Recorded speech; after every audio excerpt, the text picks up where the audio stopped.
Dikhianati suami, dihina mertua, dan ditinggalkan saat paling rapuh.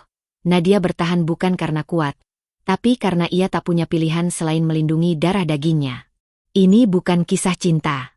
Ini kisah seorang ibu yang bangkit dari kehancuran. Selamat datang di Santi Story. Channel ini menyajikan cerita yang penuh makna, haru, dan pelajaran hidup. Setiap cerita yang kami angkat berasal dari pengalaman nyata, dikemas dalam narasi yang menyentuh hati. Sebelum masuk ke ceritanya, sahabat jangan lupa absen dulu ya. Sahabat dari mana saja. Untuk kamu yang belum subscriber jangan lupa subscriber. Yang sudah subscriber semoga rezekinya mengalir. Yuk kita dengar ceritanya. Nadia berdiri di depan cermin, merapikan jilbabnya dengan tangan gemetar. Hari itu adalah hari terakhirnya mengajar sebelum cuti. Perutnya sudah mulai membesar. Usia kandungannya memasuki bulan keempat. Tapi tidak ada senyum bahagia di wajahnya. Hanya ada sorot mata yang mencoba menutupi luka yang terus membengkak di dalam hati. Ia menarik napas panjang. "Kamu harus kuat, Nat," bisiknya pada bayangan dirinya di cermin. Dulu, sebelum menikah dengan Raihan, Nadia tak pernah membayangkan hidupnya akan menjadi serumit ini. Ia hanyalah seorang guru honorer di sekolah swasta kecil. Tinggal di rumah kontrakan bersama ibunya yang sakit-sakitan. Hidupnya sederhana. Nyaris tidak ada waktu untuk mimpi-mimpi indah seperti pernikahan mewah atau rumah besar. Tapi semua berubah sejak Raihan datang. Raihan, pria tampan, sopan, dan dari keluarga kaya. Mereka bertemu di acara pernikahan teman, dan tak lama setelah itu, Raihan mulai mendekatinya. Perhatiannya tulus, katanya cinta tidak butuh alasan. Bahkan ketika Nadia berkali-kali menolak karena merasa tidak setara, Raihan tetap bersikukuh. "Aku nggak butuh perempuan kaya, Nat. Aku butuh perempuan yang bisa jadi ibu dari anak-anakku kelak," ucap Raihan suatu malam di atas motor, setelah mengantar Nadia pulang dari les mengajarnya. Ucapan itu membuat hati Nadia luluh. Ia pun menerima lamaran Raihan, meski dengan keraguan dan ketakutan yang bersembunyi di sudut hatinya. Pernikahan mereka cukup mewah. Semua biaya ditanggung oleh keluarga Raihan. Ibunya, Bu Mirna, menatap Nadia dengan senyum tipis saat akad nikah berlangsung. Tidak ada pelukan, tidak ada sambutan hangat. Bahkan saat Nadia mencium tangan mertuanya, Bu Mirna hanya diam dan berbalik begitu saja. Tapi Nadia mencoba menenangkan dirinya. Mungkin memang begitulah watak orang kaya, pikirnya. Minggu-minggu pertama setelah menikah, Raihan sangat perhatian. Ia membawakan sarapan ke kamar, memijat kaki Nadia yang pegal, dan bahkan rela menjemput istrinya pulang dari sekolah. Nadia merasa beruntung. Meski tinggal di rumah keluarga Raihan, ia merasa masih bisa bernapas. Namun perlahan, semua mulai berubah. "Kamu ngajarnya di mana sih? Kok gajinya cuma segini?" tanya Raihan sambil membuka slip gaji Nadia yang diletakkan di atas meja. "Sekolah swasta kecil. Honorer." "Yah," jawab Nadia pelan. Raihan hanya mengangguk pendek, lalu pergi meninggalkannya tanpa kata. Sejak hari itu, Raihan jarang lagi menanyakan hari-hari Nadia. Ia pulang larut malam, sering berdalih pekerjaan menumpuk. Nadia mulai tidur sendiri, makan sendiri, dan berbicara dengan dirinya sendiri. Suatu sore, saat keluarga besar Raihan datang berkumpul, Nadia diminta membantu di dapur. Ia membawa teh dan kue ke ruang tamu, lalu duduk di sudut ruangan sambil tersenyum kecil. Tapi ia mendengar apa yang tidak seharusnya ia dengar. "Kamu lihat istrinya Raihan? Astaga, dari kampung. Cuma guru honorer," bisik salah satu sepupu Raihan.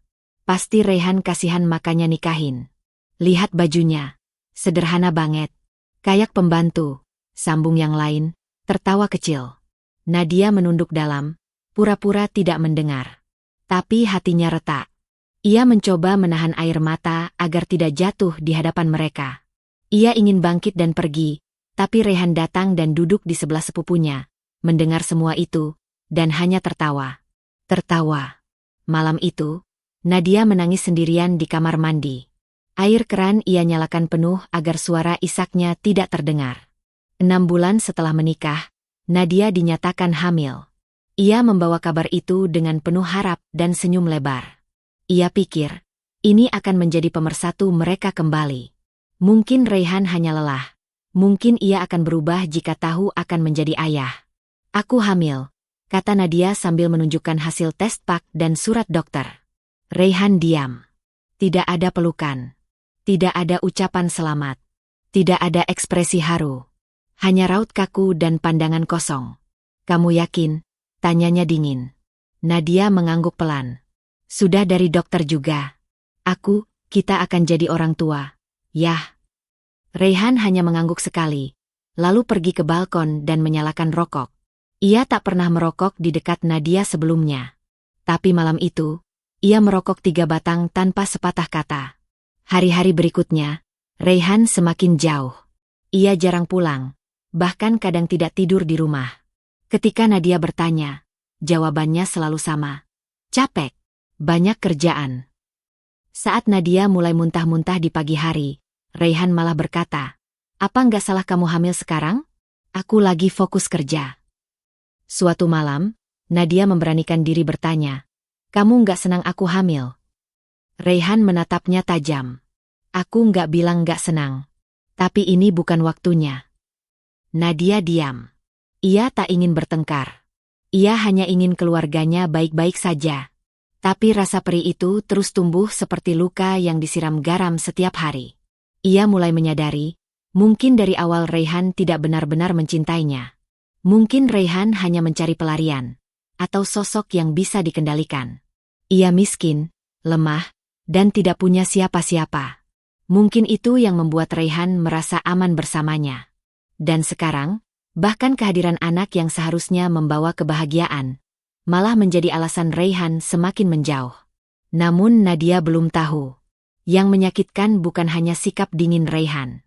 Yang lebih menyakitkan akan datang, saat ia tahu, bahwa suaminya tidak hanya tidak bahagia dengan kehamilan itu, tapi sedang menyusun rencana diam-diam agar anak mereka tidak pernah benar-benar lahir.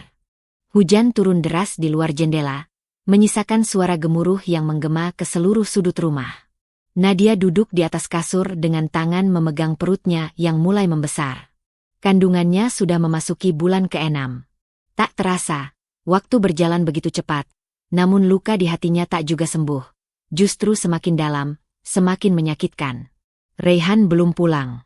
Lagi-lagi. Sudah 5 malam berturut-turut Raihan tak menginjakkan kaki ke rumah. Alasannya selalu sama, lembur. Dinas luar kota. Urusan pekerjaan yang mendadak. Dan Nadia hanya bisa menelan semua alasan itu mentah-mentah meskipun hatinya sudah tidak percaya lagi. Satu-satunya yang menemaninya setiap malam adalah suara detak jarum jam dan rasa sepi yang menggulung seperti kabut tebal. Nadia mengusap perutnya pelan, seakan meminta maaf kepada janin di dalam kandungannya. Maaf ya, nak, ayahmu mungkin belum siap, bisiknya lirih. Tapi ia tahu, sebenarnya bukan masalah, belum siap. Suaminya, orang yang pernah bersumpah akan melindunginya dalam suka dan duka, kini seolah menyesali keputusan itu. Menyesal telah membuatnya hamil. Suatu pagi, saat Nadia tengah memotong buah di dapur, bel rumah berbunyi. Ia membuka pintu dengan hati-hati, dan berdiri di sana, Bu Mirna, ibu mertua yang selalu datang tanpa senyum. Pantesan Raihan males pulang, rumah ini suram banget. Ucap Bu Mirna sambil menatap ke dalam dengan wajah mencibir. Nadia menahan napas. Ia tersenyum seadanya. Silakan masuk, Bu. Aku cuma sebentar. Mau lihat kamu ini hamil beneran atau cuma buat ngejerat Raihan. Ucapan itu menusuk jantungnya. Ia mencoba tetap tenang. Setelah duduk di ruang tamu, Bu Mirna melirik ke arah perut Nadia yang tertutup daster longgar. Anak itu, kamu kira itu berkah? Itu beban. Belum apa-apa kamu udah ngerepotin Raihan. Anak dari perempuan miskin kayak kamu pasti jadi beban juga. Kalau kamu benar-benar cinta Raihan, kamu seharusnya tahu diri. Nadia menunduk. Ia menggenggam ujung bajunya erat-erat agar tidak menangis di hadapan mertuanya. Tapi matanya mulai panas. Saya cuma ingin anak saya lahir sehat, Bu. Saya nggak minta apa-apa.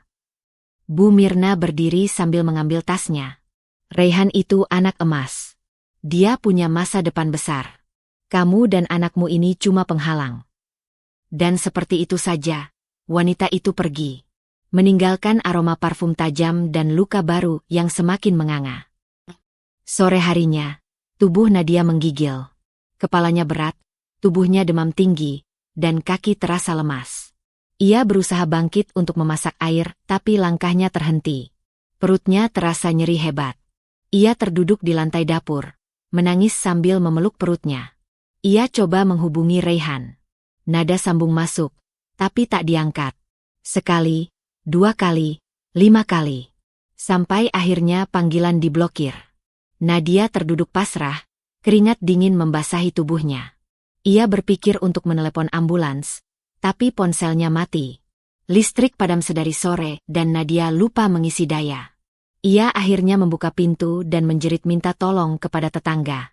Untungnya, seorang ibu di sebelah mendengar dan segera membantunya ke rumah sakit. Di rumah sakit, Nadia dirawat semalaman. Dokter mengatakan janinnya kelelahan, dan Nadia mengalami tekanan darah rendah akibat stres dan gizi yang tidak seimbang. Dokter bertanya, "Mana suami Anda?" Nadia hanya tersenyum getir. "Lagi kerja, Dok." Padahal, malam itu Nadia tahu betul Raihan tidak sedang lembur. Ia mendapat pesan dari salah satu teman lamanya, kebetulan bekerja di perusahaan tempat Raihan bekerja. "Maaf Nat, aku cuma pengen ngasih tahu aja. Raihan gak lembur. Dia cuti 2 hari ini. Katanya lagi liburan ke Bandung." Liburan. Sementara dirinya nyaris kehilangan anak di perutnya.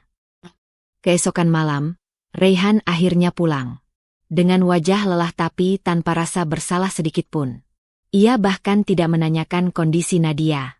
Yang ia tanyakan hanya satu. "Uang makan udah habis lagi?" Nadia terdiam. Bukan karena tidak tahu harus menjawab apa, tapi karena dadanya sesak. Sesak karena amarah yang terlalu lama dipendam. Tapi ia tidak meledak. Ia hanya bertanya dengan suara pelan. "Kamu masih mau anak ini lahir?" Raihan mendesah panjang, lalu duduk di sofa. "Aku nggak tahu. Aku nggak siap. Kita belum mapan. Anak sekarang itu butuh biaya banyak. Aku lagi di puncak karir. Ini semua terlalu cepat." Nadia memejamkan mata. "Aku bisa bantu. Aku bisa ngajar lagi setelah melahirkan." Raihan menatapnya dengan pandangan penuh penilaian. "Kamu pikir gaji honorer itu cukup? Kamu pikir dengan latar belakangmu, anak kita bisa sekolah tinggi?" Kata-kata itu membunuh harapan Nadia yang sudah tinggal sedikit. Raihan berdiri dan masuk ke kamar tanpa pamit. Sementara Nadia tetap duduk di ruang tamu, memeluk perutnya yang kini mulai bergerak pelan. Dari dalam tubuhnya, bayi kecil itu menendang pelan, seolah berkata, "Aku masih di sini, Ibu." Nadia mengusap perutnya pelan, dan air matanya mengalir. Bukan karena ia lemah, tapi karena ia tahu, perjuangan baru saja dimulai. Dan ia harus menghadapi semuanya, sendirian. Udara ruang bersalin malam itu begitu dingin, tapi tubuh Nadia terasa panas membara. Keringat membanjiri dahinya, napasnya terengah-engah. Tangannya mencengkeram spray ranjang dengan kekuatan terakhir yang dimilikinya. Suara tangis bayi dari ruang sebelah samar-samar terdengar, membuat Nadia semakin gugup. Ia sendirian. Tidak ada tangan yang menggenggamnya, tidak ada suami yang menenangkan. Sejak 2 hari lalu Raihan tak bisa dihubungi. Panggilan tidak dijawab, pesan tidak dibaca, dan siang tadi, Nadia sadar bahwa nomornya telah diblokir. Rasanya seperti ditinggalkan di tengah lautan luas tanpa pelampung. Ia hanya bisa berharap, semoga bayi dalam kandungannya bisa lahir selamat, meski sang ayah tak ingin hadir menyambutnya. Dokter memintanya mengejan. Sekali, 2 kali. Nafas Nadia tercekat. Ia menggigit bibir, menahan nyeri yang tak terlukiskan. Dalam kepalanya, wajah Raihan menari-nari dengan berbagai ekspresi yang dingin dan menyakitkan. Tapi suara tangis itu akhirnya datang. Tangis bayi kecil, nyaring dan memecah hening. "Anak ibu laki-laki, sehat?" kata perawat sambil meletakkan bayi mungil itu di dadanya. Nadia terisak, menatap makhluk kecil yang baru saja keluar dari rahimnya. Wajahnya merah, tubuhnya masih berlendir. Tapi baginya itu adalah wujud cinta yang paling murni. Ia membelai kepala bayinya dengan lembut. "Namamu Raka, ya? Anak kuat ibu," bisiknya pelan. Meski suara itu hampir tak terdengar karena tenggorokannya tercekat oleh air mata. Air mata bahagia dan sedih bercampur menjadi satu. Bahagia karena Raka lahir dengan selamat. Sedih karena sang ayah tak hadir menyambutnya. Hari kedua di rumah sakit, tidak ada satupun anggota keluarga yang datang. Ibunya telah tiada. Ayahnya entah di mana sejak ia kecil. Satu-satunya keluarga yang tersisa, Raihan, menghilang, menelantarkannya di momen paling rapuh dalam hidupnya.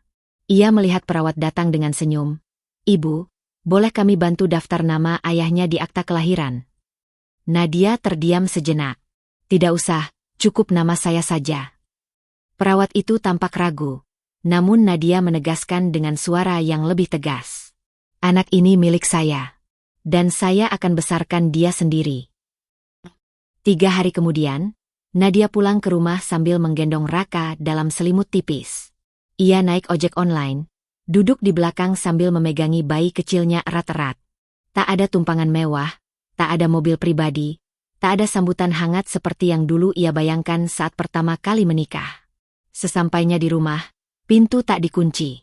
Ia mendorongnya pelan, masuk ke dalam, dan mencium aroma tak asing, parfum pria. Langkah kakinya berat. Raka tertidur di pelukannya. Ia masuk ke kamar, dan mendapati koper serta pakaian Raihan sudah tidak ada. Kamar itu kosong, rapi, seperti tak pernah dihuni. Nadia melangkah ke kamar sebelah, kamar tamu yang jarang dibuka. Dan di sanalah Raihan, tertidur pulas. Di sebelahnya ada laptop terbuka, dengan wajah seorang wanita cantik terpampang di layar, video call yang mungkin baru saja berakhir. Nadia berdiri di ambang pintu, menatap punggung pria yang dulu ia cintai sepenuh hati. Tak ada perasaan marah yang membuncah, hanya kehampaan yang perlahan menusuk. Ia masuk perlahan, meletakkan Raka di kamar depan, lalu kembali lagi. Kali ini ia berani mengangkat suara. "Aku sudah lahirkan anak kita." Raihan terbangun, tampak kaget, lalu bangkit dari tempat tidur. "Oh, sudah, ya? Itu saja." Tak ada pelukan. Tak ada tatapan haru, tak ada sentuhan pada Raka yang tidur di ruang sebelah. Nadia memaksakan senyum. "Namanya Raka." Raihan hanya mengangguk. "Aku tidur di sini mulai sekarang. Biar kamu tenang urus bayi." Bohong. Nadia tahu maksudnya lain. Dan ia tak tahan lagi menahan tanya yang selama ini ia pendam. "Kamu selingkuh, ya?" Raihan menghela napas panjang. "Bukan urusanmu. Aku lelah dengan semua ini. Hidupku jadi kacau sejak kamu hamil. Dan sekarang kamu malah bawa-bawa anak." "Anak kamu juga," potong Nadia dengan suara tercekat. "Anak yang gak pernah aku minta." Raihan membalas dengan suara keras. "Kamu tahu kenapa aku nikahin kamu, Nat? Karena aku kasihan. Tapi ternyata kamu lebih ngerepotin dari yang aku bayangkan." Hening. Hati Nadia seperti ditusuk. Ia mundur pelan, tubuhnya lemas. Tapi air matanya tidak jatuh kali ini. Tidak lagi. Ia melangkah ke kamar depan, menatap wajah bayi mungilnya. Lalu ia berkata dalam hati, "Kau tidak diinginkan oleh ayahmu, Nak. Tapi bagiku, kaulah alasan aku akan terus bertahan. Karena cinta yang sebenarnya tidak pernah meminta untuk dibalas. Cinta sejati itu, bertahan meski dikhianati." Dan mulai malam itu, Nadia tahu, ia tidak bisa lagi menunggu cinta dari pria bernama suaminya. Karena lelaki itu sudah membuang mereka jauh sebelum Raka sempat menggenggam jemarinya. Pagi itu, matahari belum benar-benar muncul, tapi tangis Raka sudah menggema dari kamar kecil mereka. Tangis yang panjang, serak, dan memilukan. Tubuhnya mungil, wajahnya merah padam, dan bibirnya terus mencari puting ibunya meski Nadia sudah berulang kali mencoba menyusui. Tapi yang keluar hanya setetes, lalu habis. Air susu Nadia sudah tidak mengalir seperti dulu. Stres, lelah, dan tangisan yang tak berhenti membuat tubuhnya kelelahan. Produksi ASI-nya menurun drastis. Tangannya gemetar ketika membuka lemari kecil di dekat tempat tidur, berharap ada sisa susu formula. Tapi kaleng itu sudah kosong sejak 2 hari lalu. Ia sudah mencungkil setiap sudutnya, mencampur tetes terakhir dengan air hangat yang terlalu banyak, hanya untuk menipu perut kecil Raka yang terus meronta. Nadia menggendong Raka dan membawanya ke ruang depan. Ia mengayun-ayunkan tubuh anaknya pelan, berbisik di telinganya. Sabar ya, nak.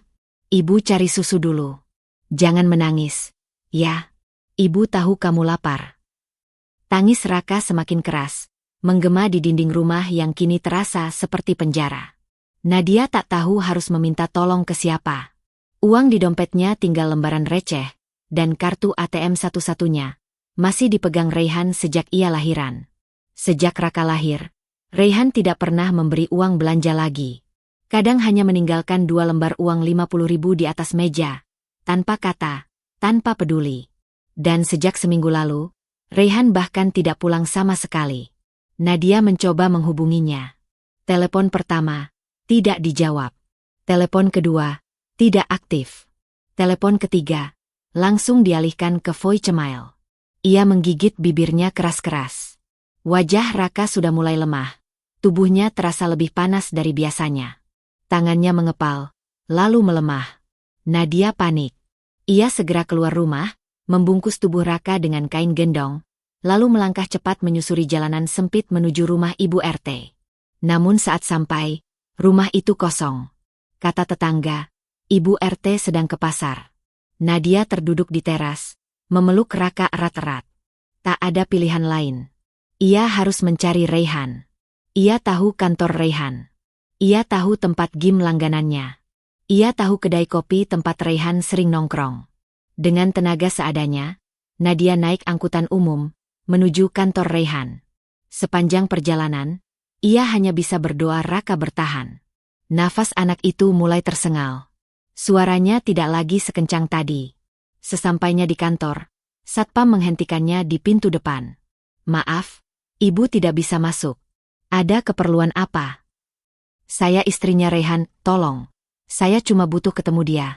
Anaknya sakit. Saya butuh uang buat beli susu. Satpam itu menatapnya ragu, lalu menggeleng pelan. Maaf, Pak Raihan cuti hari ini. Sudah 2 hari tidak masuk kantor. Dada Nadia sesak. Cuti? Lalu kemana dia? Dengan sisa daya, ia teringat apartemen yang dulu sering digunakan Raihan untuk urusan bisnis. Ia ke sana. Dan entah dorongan dari mana, begitu sampai, ia melihat mobil Raihan parkir di sana. Hatinya berdetak kencang. Ia naik ke lantai atas dengan Raka di pelukannya. Tangis Raka kembali pecah, lebih lirih dari sebelumnya. Ia mengetuk pintu keras-keras. Sekali, 2 kali.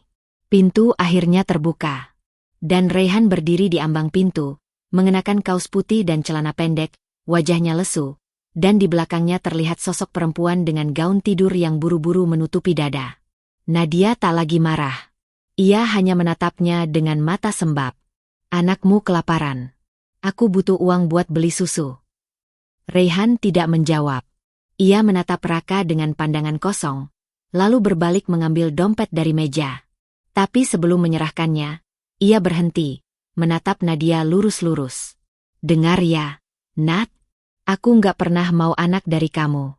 Kamu jebak aku pakai kehamilan itu. Sekarang kamu urus sendiri. Aku nggak peduli. Nadia tertegun. Aku cuma butuh susu buat anakmu. Raihan, tolong. Dia bisa mati kalau terus kayak gini. Wajah Raihan berubah keras. Kalau anak itu tiada, urusan selesai. Aku bebas. Aku nggak perlu mikirin anak dari rahim miskin kayak kamu.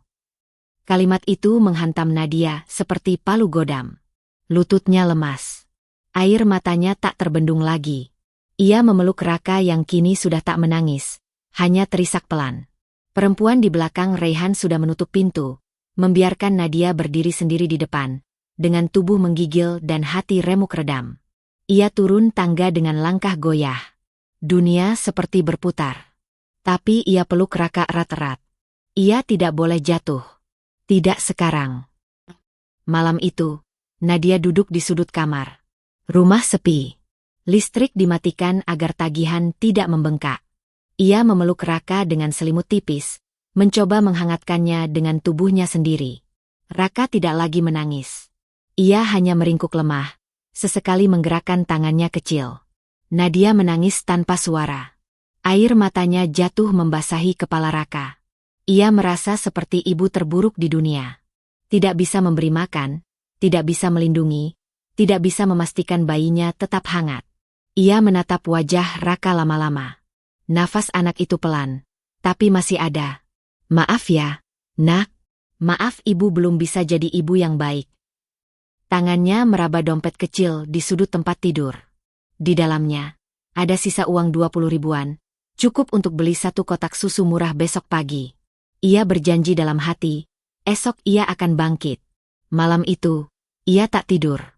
Ia berjaga, memeluk Raka sepanjang malam sambil berbisik berulang-ulang. Bertahan ya, nak. Ibu janji akan lindungi kamu, meski seluruh dunia ingin kamu tiada. Pagi itu, langit mendung.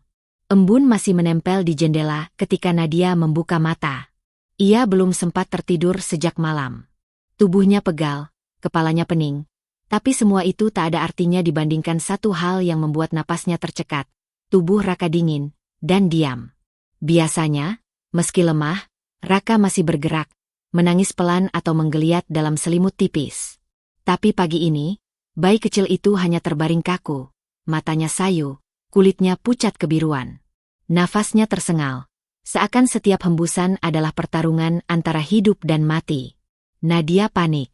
Raka. Raka. Nak, bangun. Sayang. Ini ibu. Nak, jangan tidur terus. Ya. Ia mengguncang tubuh mungil itu perlahan. Tapi Raka tidak merespons. Dunia Nadia runtuh seketika. Ia tak tahu harus bagaimana. Tangannya gemetar saat mengambil selendang untuk menggendong Raka. Ia menyambar ponselnya, tapi baterainya mati. Listrik di rumah sudah 3 hari padam karena tak mampu membayar tagihan. Tanpa pikir panjang, ia membuka pintu, berlari kecil sambil menggendong Raka, mencari ojek di jalan depan. Beberapa pengendara lewat begitu saja, tidak menggubris perempuan kurus dengan wajah sembab yang mengacungkan tangan. Hingga akhirnya seorang pengemudi motor berhenti. Mas, tolong, ke rumah sakit, anak saya. Dia nggak bernapas normal. Pengemudi itu menatap lekat, melihat bayi yang dipeluk Nadia seperti boneka. Tanpa banyak tanya, ia mengangguk dan menyuruh Nadia naik. Sepanjang perjalanan, Nadia terus mengguncang tubuh anaknya pelan, membisikkan doa yang berulang-ulang. Ya Allah, jangan ambil dia, biar aku saja yang kau ambil, asal jangan Raka. Tangisnya pecah, tubuhnya berguncang. Ia tidak peduli orang-orang menatap. Ia tidak peduli bajunya lusuh dan selendangnya sobek. Yang ada hanya satu, agar anaknya bertahan. Setibanya di rumah sakit, ia langsung menerobos ke UGD, berteriak seperti orang kesurupan. Anak saya, tolong, tolong. Dia nggak bisa napas. Perawat segera datang dan mengambil Raka dari gendongannya. Seorang dokter muda dengan stetoskop di leher datang tergesa. Raka dibawa masuk ke ruang tindakan. Pintu ditutup. Dan Nadia berdiri sendiri di luar, memeluk udara kosong, menangis sambil menggigit punggung tangannya agar tidak menjerit lebih keras. Beberapa menit kemudian, seorang suster keluar. Ibu, harap tenang, anak ibu sedang kami tangani. Nadia hanya mengangguk cepat, berjalan mondar-mandir sambil memukul-mukul kepalanya sendiri. Kenapa aku bodoh? Kenapa aku nggak bawa dia dari kemarin? Kenapa aku biarkan dia kelaparan? Ya Allah. Setengah jam kemudian, dokter keluar dan menghampirinya. Kondisi anak ibu stabil untuk saat ini, tapi dia mengalami kekurangan gizi akut dan dehidrasi. Ini cukup parah. Kalau terlambat sedikit saja, mungkin kami tak bisa menyelamatkannya. Ucapan itu seperti palu godam menghantam ubun-ubun Nadia. Ia terjatuh ke lantai, lututnya lemas, tangisnya meledak. Ia menggigil sambil menutup wajah dengan kedua telapak tangannya. Saya ibu terburuk, dok. Saya nggak bisa jaga anak saya. Dokter menatap Iba. Ini bukan salah ibu sepenuhnya. Kami mengerti keadaan ekonomi bisa membuat banyak ibu kesulitan. Tapi mulai sekarang, tolong jangan biarkan ini terjadi lagi. Anak itu punya peluang bertahan kalau ibu kuat.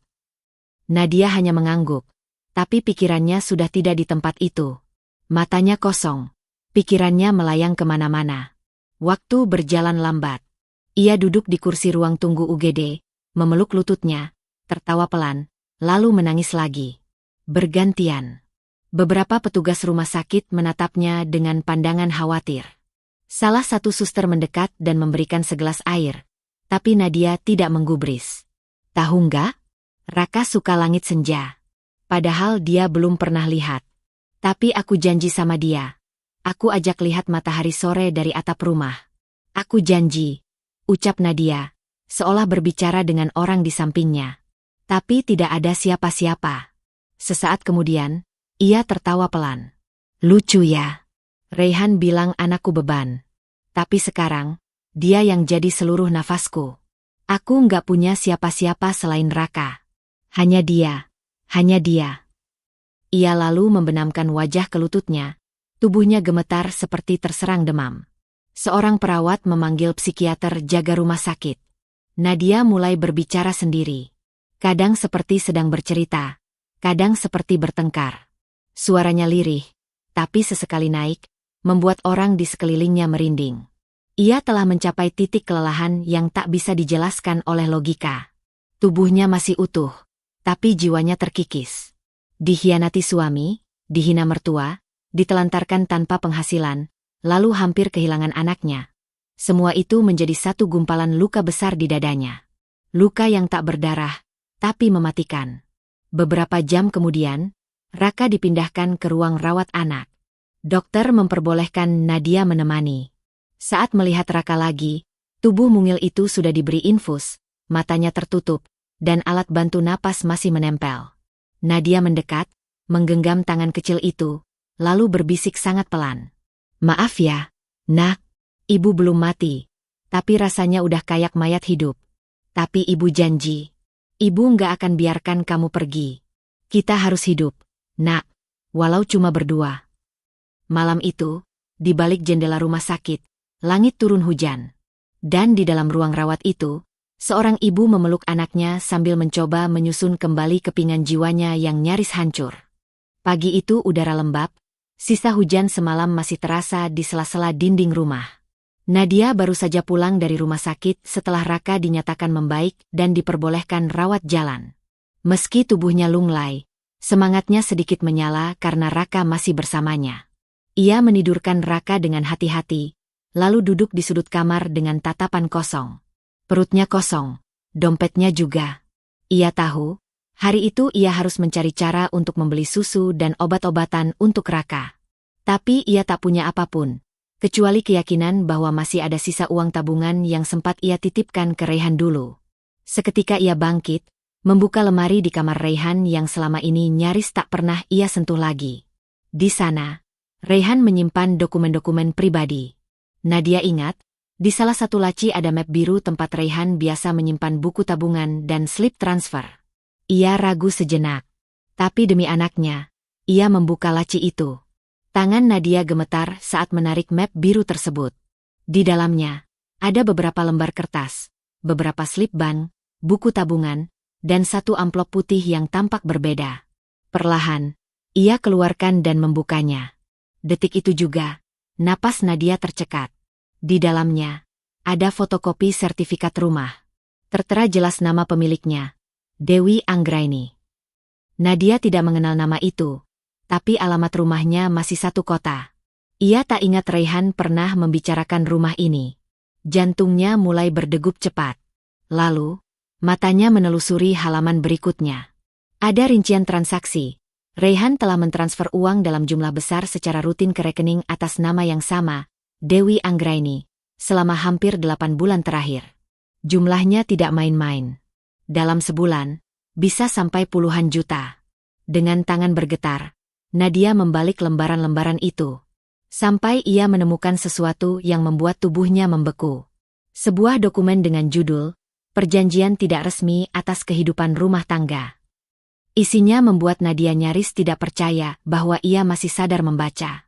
Saya, Raihan Putra Mahendra, menyatakan akan memberikan nafkah secukupnya kepada istri sah saya, Nadia Anindita, hingga waktunya tepat untuk melepaskannya secara baik-baik. Tujuan saya ke depan adalah membangun keluarga baru bersama Dewi Anggraini, yang secara sosial dan ekonomi lebih sejalan dengan kehidupan saya. Perpisahan akan dilakukan secara bertahap, tanpa menyakiti pihak manapun, khususnya anak, bila nanti tetap hidup. Nadia tak sanggup membaca lagi. Matanya panas. Tenggorokannya tercekat. Napasnya berat. Ia merasa seolah ditusuk dari belakang dengan pisau yang sangat panjang. Perlahan, tapi mematikan. Tubuhnya jatuh terduduk di lantai. Tangannya masih menggenggam lembaran kertas itu. Matanya kosong menatap lantai. Jadi aku ini, cuma istri yang sedang dicicil untuk ditinggalkan. Ia tertawa pelan. Suaranya getir. Lalu tiba-tiba berubah menjadi isakan pelan. Raihan tidak hanya tega membiarkan anaknya kelaparan, tidak hanya membuangnya secara emosional, tapi ia juga sedang merencanakan hidup barunya bersama wanita lain, dan menjadikan Nadia sebagai bagian yang akan dilepas perlahan. Hati Nadia remuk. Rasanya ia ingin menjerit, tapi tak ada suara keluar dari tenggorokannya. Matanya kembali memandang deretan slip transfer yang tersusun rapi. Semua bukti pengkhianatan itu bukan sekadar perselingkuhan biasa. Raihan telah merancang masa depannya bersama perempuan lain, lengkap dengan rumah, rekening, dan niat menikah lagi.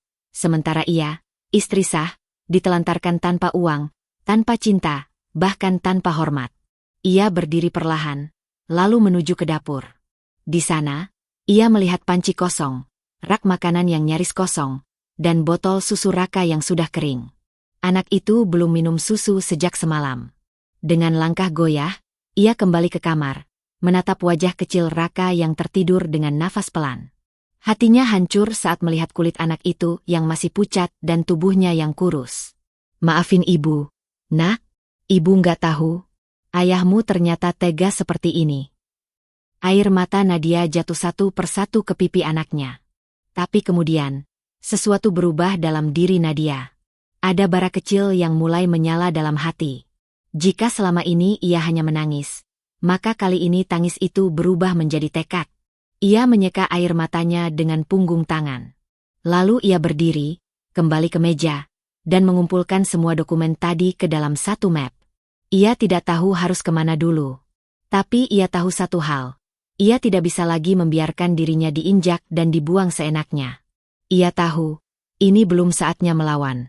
Tapi ia juga tahu, luka yang Raihan beri hari ini akan menjadi senjata terkuatnya nanti. Dan mulai hari itu, Nadia tak lagi hanya menjadi istri yang menderita. Ia adalah ibu yang akan melindungi anaknya, perempuan yang akan bangkit, dan manusia yang pantang diinjak lagi. Langit masih kelabu di luar. Tapi di dada Nadia, badai sudah mulai tenang. Yang tersisa adalah amarah yang perlahan berubah menjadi kekuatan. Pagi itu, Nadia menatap wajahnya di cermin. Matanya sembab, rambutnya acak-acakan, dan kulitnya pucat. Tapi untuk pertama kalinya dalam waktu yang lama, ia merasa ada yang berubah. Bukan di wajahnya, tapi di dalam dirinya. Ia bukan lagi perempuan yang pasrah. Dengan tangan gemetar namun pasti, Nadia menggendong Raka, lalu memasukkannya ke dalam gendongan kain sederhana yang sudah bertahun-tahun ia pakai sejak jadi guru TK. Sambil membawa map berisi semua bukti pengkhianatan Raihan, ia berjalan keluar rumah kontrakan kecil itu. Tujuannya hanya satu, Komnas Perempuan. Di dalam ruang konsultasi, Nadia menceritakan semuanya. Tentang kekerasan psikis, pengabaian anak, ketidakadilan ekonomi dalam rumah tangga, hingga rencana Raihan untuk menikah lagi diam-diam. Para petugas mendengarkan dengan saksama, sesekali mencatat. Saat Nadia menyerahkan bukti dokumen dan slip transfer yang ditemukannya, seorang petugas hukum berkata pelan, "Ini bisa dilaporkan secara pidana dan perdata. Kamu tidak sendirian, Bu Nadia." Kata-kata itu seperti pelukan hangat. Matanya kembali berkaca-kaca. Tapi kali ini bukan karena lemah, melainkan karena merasa didengar. Beberapa hari setelah laporan itu dibuat, ia mendapat telepon dari seseorang yang membuatnya nyaris tidak percaya. "Bu Nadia? Saya Diah Rajmaningrum. Dulu ibu guru TK saya waktu saya masih kecil. Saya sekarang pengacara. Saya dengar tentang laporan ibu dari Komnas, dan saya ingin bantu." Nadia terdiam. Air matanya jatuh begitu saja. Dia benar-benar hadir, bukan hanya sebagai pengacara, tapi sebagai sosok yang mengingat setiap kebaikan kecil Nadia di masa lalu. Dan kini, balasannya datang tanpa diminta. Semua ini bisa kita ajukan ke jalur hukum. Penelantaran anak, kekerasan psikis dalam rumah tangga, dan penggelapan aset perkawinan. Saya akan dampingi sampai akhir, ucap Diah dengan mantap. Langkah-langkah hukum pun dimulai. Diah membantu mengirimkan surat ke kepolisian dan Komisi Perlindungan Anak. Tak lama, media mulai melirik kasus ini karena Diah secara strategis menyebarkan kronologi ke jejaring advokasi perempuan dan media sosial. Judul-judul mulai bermunculan di internet. Ibu miskin laporkan suami tajir yang biarkan anaknya kelaparan demi nikahi janda kaya. Suami terancam penjara karena tak mau anaknya hidup hanya karena istrinya miskin. Perempuan ini buktikan bahwa status ibu tak bisa dihina. Kasusnya viral. Komentar publik membludak. Orang-orang dari berbagai kalangan mulai bersimpati. Banyak yang mengirim bantuan susu, uang, bahkan tawaran pekerjaan. Tapi lebih dari itu, nama Reyhan perlahan mulai membusuk. Reputasinya sebagai pengusaha muda dengan citra keluarga harmonis mulai dipertanyakan. Investor mulai menarik diri. Klien mulai mempertimbangkan ulang. Kantornya kebanjiran pertanyaan dari media dan pelanggan. Dan saat surat panggilan dari kepolisian datang ke rumah Reyhan, ia mencak-mencak di depan pintu. "Nadia, dasar perempuan kampungan. Berani-beraninya kau laporkan aku." Namun kali ini, Nadia tidak gentar. Ia berdiri tenang di hadapan Reyhan sambil menggendong Raka yang kini mulai membaik. Matanya tajam, suaranya tenang namun menusuk.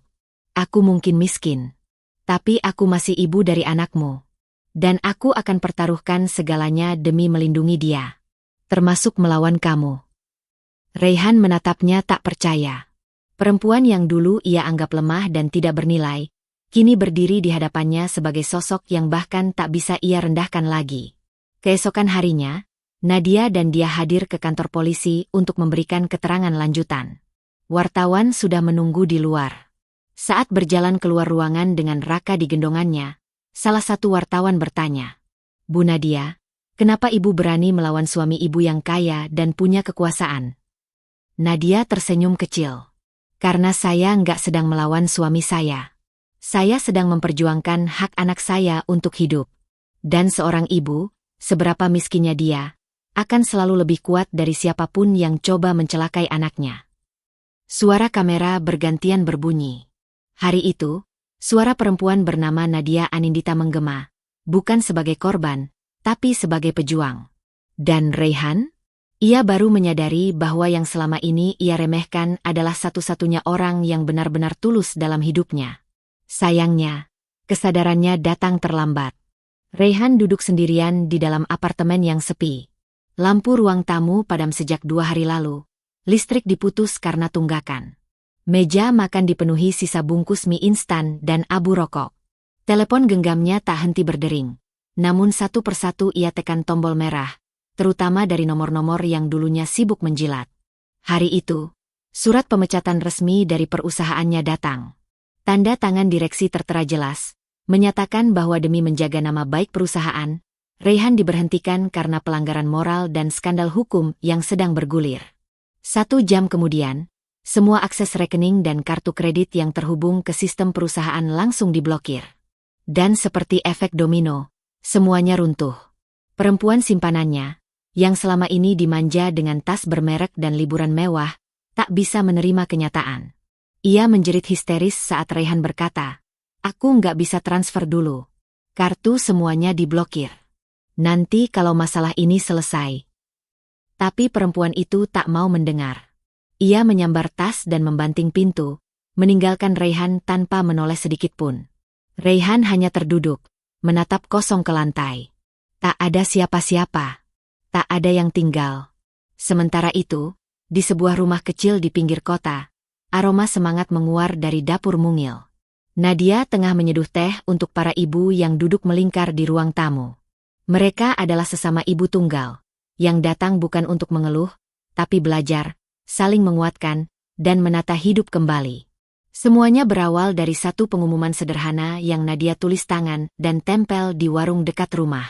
Bimbingan belajar gratis untuk anak usia TK SD. Khusus anak dari ibu tunggal. ditangani langsung oleh mantan guru TK berpengalaman. Awalnya hanya 3 anak datang, lalu 5, lalu 10. Ibu-ibu mulai ikut membantu, menyumbangkan buku, alat tulis, bahkan sekotak susu atau sekantong beras. Dari ruang belajar kecil itulah tumbuh komunitas. Nadia tidak hanya membimbing anak-anak, tapi juga para ibu. Ia mulai mengadakan sesi berbagi pengalaman, pelatihan membuat kerajinan tangan, belajar keuangan rumah tangga, bahkan kursus daring untuk meningkatkan keterampilan kerja. Cerita tentang komunitas itu mulai menyebar. Salah satu peserta seminar menulis kisah Nadia di blog pribadi, dan dalam seminggu, kisah itu viral.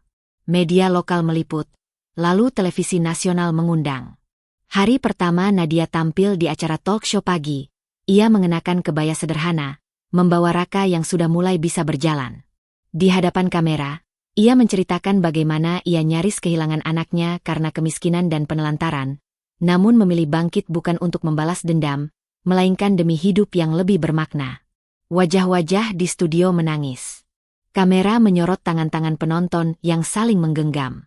Yang saya ingat waktu itu cuma satu. Saya harus selamat, agar anak saya bisa hidup. Kalau saya ikut hancur, siapa lagi yang jaga dia? Ucap Nadia dengan suara bergetar. Tak lama setelah penayangan itu, undangan demi undangan berdatangan, menjadi pembicara di seminar pendidikan, pelatihan motivasi untuk ibu rumah tangga, bahkan jadi narasumber tetap di acara radio yang membahas kekerasan dalam rumah tangga dan kemandirian perempuan. Satu hari di acara komunitas perempuan, seseorang menghampiri dan bertanya pelan, "Bu Nadia, apa ibu nggak takut dicibir orang karena buka-bukaan kisah pribadi?" Nadia tersenyum. "Saya dulu pernah takut. Tapi rasa takut saya nggak bisa menyuapi anak saya waktu dia kelaparan. Sekarang, selama cerita saya bisa bantu perempuan lain bertahan. Biarlah orang bicara sesukanya." Ia tak lagi terbelenggu malu. Luka masa lalunya bukan lagi aib, tapi kekuatan. Di suatu malam yang sunyi, Nadia duduk di beranda rumah kontrakan sambil memandangi Raka yang tertidur pulas di dalam. Ia membuka jurnal kecil dan menulis. Ternyata bangkit bukan berarti tak pernah jatuh. Tapi tentang memilih untuk berdiri lagi, meski sendirian. Dan aku sudah memilih berdiri. Sementara itu, Raihan yang dulu pernah berdiri tinggi, kini harus menunduk dalam, menghadapi hidup yang bahkan tak ingin menyisakan hormat untuknya. Dan dalam diam, kehidupan menuliskan keseimbangannya sendiri. Suasana di ruang sidang pagi itu dipenuhi aroma tegang. Beberapa awak media berkumpul di luar, kamera mereka siaga, menanti momen yang sudah ramai diperbincangkan, sidang perceraian antara Nadia dan Raihan. Publik sudah tahu sebagian kisahnya dari berita viral, namun hari ini adalah akhir dari semua bab yang menyakitkan itu, atau setidaknya, awal dari hidup baru. Nadia duduk tenang di kursinya. Ia mengenakan kemeja putih sederhana dan jilbab abu-abu, wajahnya polos tanpa riasan mencolok. Namun sorot matanya tajam, tak gentar. Di sampingnya duduk pengacaranya, Bu Ratna, perempuan muda yang dulu pernah diajarnya membaca dan kini menjadi jembatan kekuatan hukumnya. Raihan datang belakangan. Ia tampak berbeda jauh dari pria yang dulu berwibawa. Setelan jasnya longgar, wajahnya kusut, dan matanya sayu. Beberapa kali ia melirik Nadia dengan tatapan yang sulit dibaca, entah penyesalan, ketakutan, atau sekadar kehilangan kendali. Sidang dimulai. Hakim membuka berkas satu persatu, mendengar keterangan dari kedua pihak. Raihan, dengan suara rendah dan nada dibuat-buat, mencoba berdamai. Saya mengakui kesalahan saya. Tapi saya mohon, jangan ceraikan saya. Saya ingin memperbaiki semuanya. Demi anak kita. Nadia tertawa pelan, getir. Demi anak kita. Ia menatap Raihan lurus-lurus. Kau ingat saat anak kita menjerit kelaparan, dan kau biarkan dia menangis sampai biru wajahnya? Saat kau berkata, kalau anakmu tiada, urusan selesai? Hari ini kau ingin menjadi ayah yang bertanggung jawab. Hakim mengetukkan palu pelan, memberi isyarat untuk menjaga emosi. Tapi luka Nadia tak bisa dibungkam begitu saja. Bukan karena aku tak memaafkan, tapi karena aku tahu batasan. Maaf tidak selalu berarti kembali. Kadang, melepaskan adalah satu-satunya cara bertahan. Putusan akhirnya dibacakan. Hakim menyatakan Nadia dan Raihan resmi bercerai. Hak asuh anak sepenuhnya jatuh ke tangan Nadia. Raihan diwajibkan memberi nafkah anak secara berkala sesuai kemampuan, dan jika lalai, akan dikenakan sanksi hukum. Raihan tertunduk. Kata-kata, resmi bercerai, terdengar seperti vonis lebih berat daripada apapun yang pernah ia bayangkan. Saat keluar dari ruang sidang, wartawan segera mendekat, mengacungkan mikrofon dan kamera. Nadia, bagaimana perasaan ibu hari ini? Nadia berhenti sejenak, menarik napas panjang. Ia berdiri dengan tenang di tengah kerumunan, dan tanpa ragu berkata lantang. Dengan bangga, aku cerai dari pria yang pernah berharap anaknya tiada hanya karena aku miskin. Aku tidak akan biarkan anakku hidup bersama pria seperti itu. Ini bukan akhir. Ini awal dari hidup yang lebih layak untukku dan anakku. Kata-katanya menggemparkan. Suasana hening sesaat, lalu kamera mengklik tanpa henti. Raihan berdiri jauh di belakang, menyaksikan dari sudut lorong pengadilan. Ia ingin mendekat, ingin membantah, namun tak bisa. Tak ada lagi daya di lidahnya, tak ada harga diri yang tersisa untuk dibela. Reputasinya hancur, hidupnya berantakan. Sementara perempuan yang dulu ia rendahkan kini berdiri gagah, bukan karena ingin pamer kemenangan, tapi karena memang layak menang. Dan ketika Nadia melangkah keluar dari gedung pengadilan, langit tampak lebih cerah. Ia menggandeng tangan kecil Raka yang kini mulai belajar berjalan. Dunia mungkin pernah memperlakukannya dengan kejam, namun hari ini, ia tahu satu hal pasti, ia tak akan pernah jadi korban lagi. Pagi itu, matahari menyusup lembut ke sela-sela tirai jendela rumah kecil yang penuh kedamaian.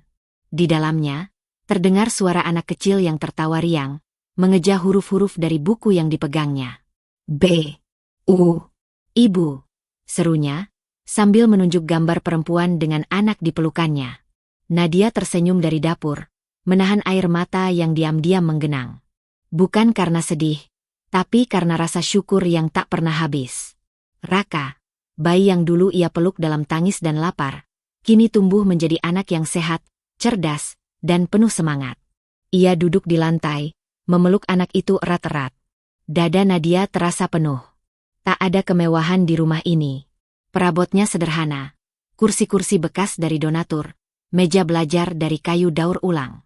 Tapi suasana rumah itu hangat, dipenuhi tawa dan pelukan setiap hari. Tak banyak yang tahu bahwa untuk sampai di titik ini, Nadia pernah berdiri di jurang keterpurukan. Dulu, ia pernah ingin mati. Tapi hari ini, ia justru hidup lebih dari siapapun yang pernah menginjakan kakinya di kantor megah dengan jas mahal tapi hati kosong.